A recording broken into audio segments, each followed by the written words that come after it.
જો MCQ number 1 cos inverse cos 7π/6 સ્વાધ્યાય 2.1 માં આ પ્રમાણેના MCQ આપણે ગણ્યા અને બોર્ડની એક્ઝામ માટે IMP MCQ ટૂંકી રીત કરવી હોય આવા દાખલામાં તો cos 7π/6 જો આમ તો cos ઇન્વર્સ cos ઉડી જાય પણ 7π/6 cos ઇન્વર્સ નો વિસ્તાર 0 થી π એમાં આવશે નહીં એટલે ના ઉડે તો શું કરવાનું ટૂંકી રીત કરવી હોય તો આ સહગુણક ભૂલી જવાનું તો થઈ ગયો 10મા ધોરણનો ખૂણો π/6 અને cos ઇન્વર્સ cos ઉડી જાય એટલે આનો આન્સર થઈ જશે π/6 ચરણ ચેક કરી લેવાનો 7π/6 હતા એ કયા ચરણમાં આવશે તો π 180 મૂકો 30 ઉડી ગયા એટલે 210 કયા ચરણમાં આવશે તો 0 90 180 અને 270 તો 210 કયા ચરણમાં આવશે ત્રીજામાં cos ઋણ એટલે ઋણ હોય તો શું કરવાનું પાઈ માઈનસ સૂત્ર હતું એટલે આટલું એક્સ્ટ્રા કરવું પડશે તમારે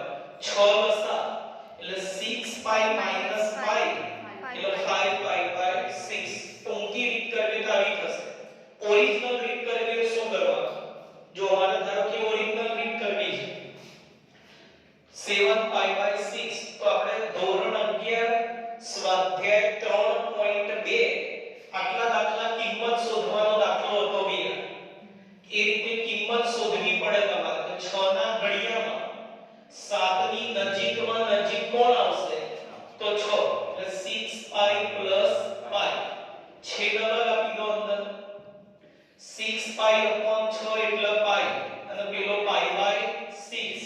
પાઈ એ વિધેય ના બદલાય